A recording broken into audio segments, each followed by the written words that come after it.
नमस्कार बंधुरा welcome to my channel homestyle cooking with Sonali. आशा करी सबाई खूब भालो आछेन सुस्थ आछेन। आजके सम्पूर्ण निरामिष पटलेर एकटी रेसिपि निये चले आसलाम आपनादेर सामने। आजके आमी तिल पटलेर रेसिपि करे आपनादेरके देखाबो। तो एई तिल पटलेर रेसिपि करते की लागछे किभाबे करछि सेटाई सम्पूर्ण आज तुले धरबो आपनादेर सामने। तो चलुन बंधुरा भिडियोटा शुरू करा जाक। এখানে দেখুন আমি বেশ কয়েকটা পটল ভালো করে ধুয়ে পরিষ্কার করে নিয়ে তার খোলাগুলো চেঁচে নিয়েছি। খোলাগুলো কিন্তু সম্পূর্ণ চাচিনি, কেন সম্পূর্ণ চাচলে পটলগুলো ভাজার পর পটল কিন্তু নেতিয়ে পড়ে, তো সেই কারণে একটু একটু খোলা আমি রেখে দিয়েছি। আর খোলা চাচার পর পটলগুলো দুটো সাইডে কিন্তু এইভাবে চিড়ে দিয়েছি, এতে ভেতরে মশলাটা খুব ভালোভাবে ঢুকবে, সেই কারণে দুই পাশে দেখতে পাচ্ছেন আমি কিছুটা করে এরকমভাবে কেটে দিয়েছি। এখানে একটা টমেটো নিয়েছি, টমেটোকে ছোটো ছোটো টুকরো করে নিয়েছি, দুটো নিয়েছি চেরা কাঁচা লঙ্কা। আর এখানে মশলা আমার যেটা লাগবে সেখানে হচ্ছে তিল বাটা। এই তিল বাটা দিয়ে এই রেসিপিটা কিন্তু দুর্দান্ত লাগে, তাই সেটা কিন্তু আজ আপনাদের সাথে শেয়ার করে নিচ্ছি। এখানে আমি তিল বেটে নিয়েছি। আর এখানে আমি যে চিনেবাদাম হয়, চিনেবাদাম কিন্তু কাঁচা অবস্থায় আমি বেটেছি, এটা আমি ভেজে নিইনি। আর 3 থেকে 4টে কাঁচা লঙ্কা বেটে নিয়েছি। তো চলুন বন্ধুরা, প্রথমে এবার পটলগুলোকে সামান্য নুন হলুদ মাখিয়ে ভেজে নেব। এখানে পটলে আমি এখন দিয়ে দেবো অল্প করে নুন হলুদ। ভালো করে নুন হলুদটা মাখিয়ে নিতে হবে।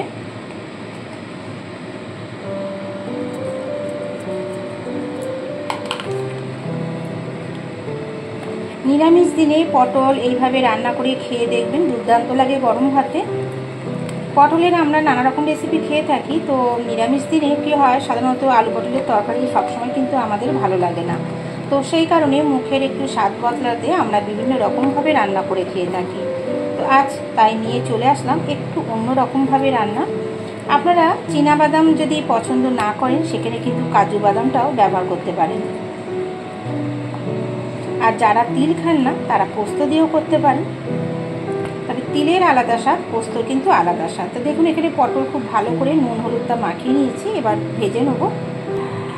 কড়াই খুব ভালো করে গরম করে নিয়ে এখানে দিয়ে দিলাম পরিমাণ মতো সর্ষের তেল। তেলটা গরম হতে এক এক করে পটলগুলো ছেড়ে ভেজে নেব।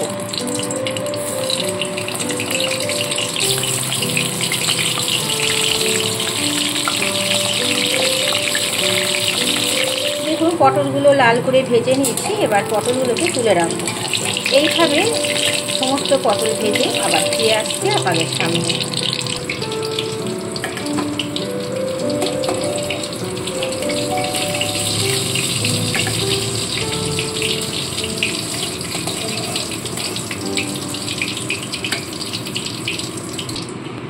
দেখুন বন্ধুরা, সমস্ত পটল ভাজা হয়ে গেছে। এবার এই তেলের মধ্যে আমি দিয়ে দিচ্ছি অল্প একটু কালো জিরে ফোড়ন। ফোড়নটা দেওয়ার পর এখানে আমি দিয়ে দেবো এখন একটা যে টমেটো আমি কেটে রেখেছি সেই টমেটো কাটাটা দিয়ে দিচ্ছি। তার সাথে দিচ্ছি কাঁচা লঙ্কা বাটা। আর এখানে এখন আমি দিয়ে দেবো অল্প করে লবণ।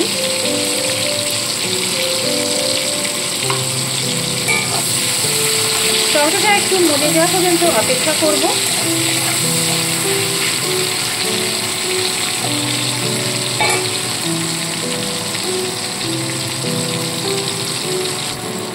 দেখুন টমেটোটা কিন্তু অনেকটাই মজে এসেছে।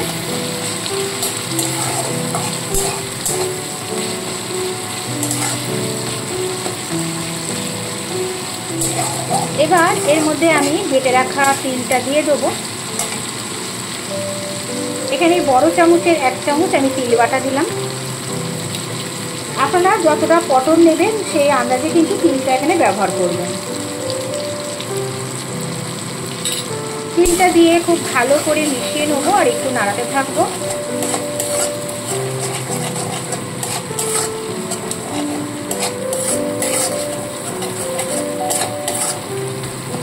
এই সময় এখানে আমি দিয়ে দেবো পরিমাণ মতো হলুদ,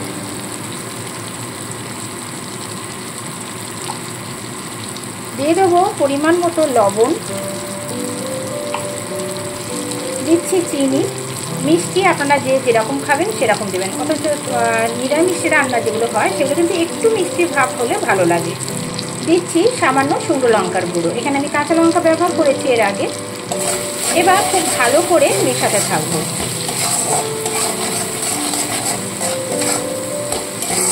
খুব ভালো করে মশলাটা কষাতে হবে।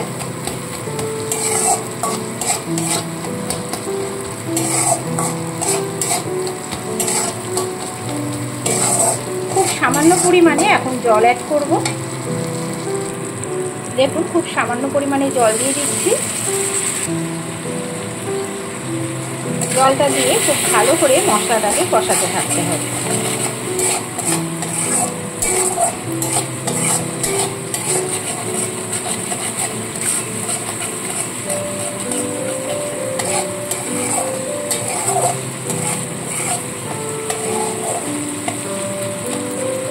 এক থেকে 2 মিনিট এইভাবে কষিয়ে নেব। 1 থেকে 2 মিনিট কষিয়ে নেওয়ার পর আমি এখানে দিয়ে দিচ্ছি চিনেবাদাম বাটা।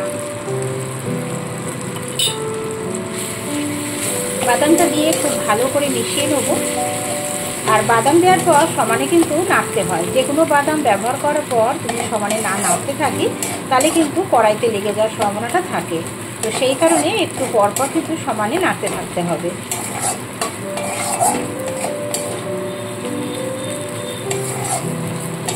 আপনারা এখানে বাদাম, চিনেবাদামের পরিবর্তে কাজু বাদামটাও ব্যবহার করতে পারেন।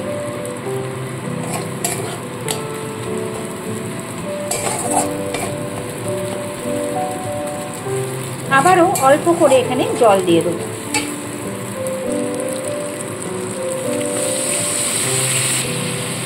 এইভাবে অল্প অল্প জল দিয়ে মশলাটাকে ভালো মতো করে কষিয়ে নিতে হবে।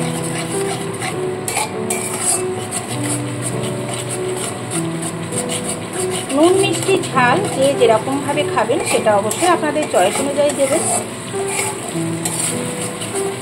তবে এই রান্নাটায় নুন মিষ্টি ঝাল সমপরিমাণ হলে খেতে কিন্তু দারুণ টেস্ট আসে।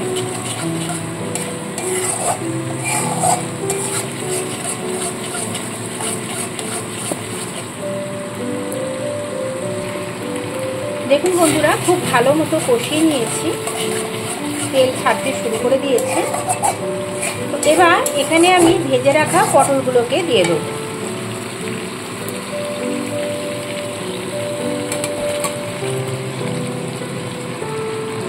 ভেজে রাখা পটলগুলো দিয়ে ভালো করে মশলার সাথে এরকমভাবে মিশিয়ে নিতে হবে। এই রেসিপিটা কিন্তু একদম একটু গা মাখামাখাই করে, বেশি ঝোল রাখে না। তো মশলার সাথে পটলগুলো সামান্য একটু কষিয়ে নিয়ে তারপর এখানে আমি পরিমাণ মতো জল দিয়ে দেবো।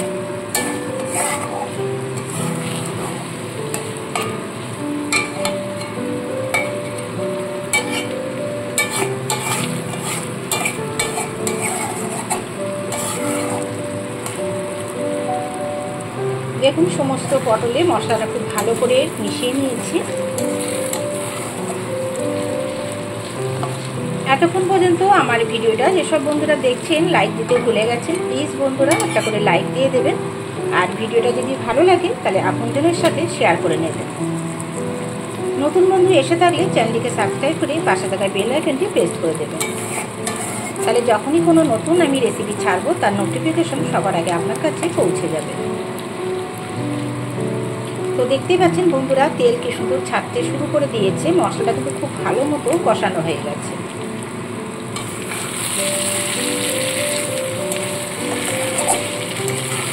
নিরামিষ ছাড়া যদি আপনারা করেন তখন কিন্তু আপনারা এই রেসিপিতে পেঁয়াজ ব্যবহার করতে পারেন।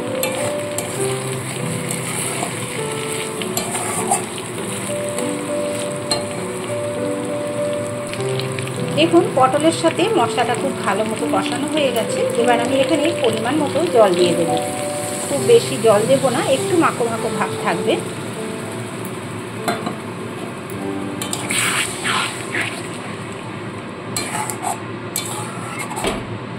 গরম গরম ভাতে এইরকম একটি রেসিপি থাকলে কিন্তু বন্ধুরা দুপুরবেলাটা জমে যাবে।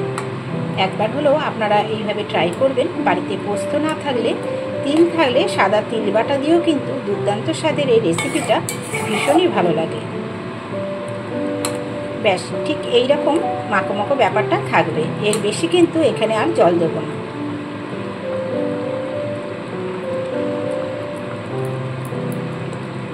রান্নাটা মোটামুটি আমার হয়ে এসছে। একটু ফুটে উঠলে এখানে দিয়ে দেবো চেরা কাঁচা লঙ্কা। তো বন্ধুরা, রান্নাটা কিন্তু আমার সম্পূর্ণ কমপ্লিট হয়ে গেছে। এবার সবশেষে আমি এখানে কয়েকটা চেরা কাঁচা লঙ্কা দিয়ে দিচ্ছি, আর দেবো ওপর থেকে একটু ভাজা তিল ছড়িয়ে।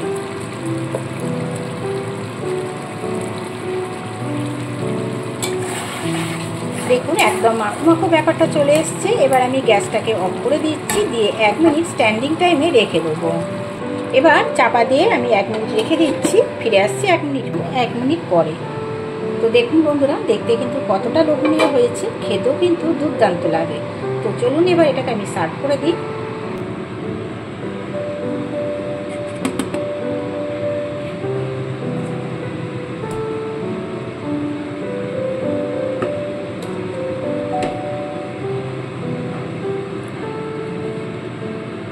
তো বন্ধুরা, আমার এই তিল পটলের রেসিপি আপনাদের কাছে কেমন লাগলো অবশ্যই কিন্তু আমাকে কমেন্ট করে জানাবেন।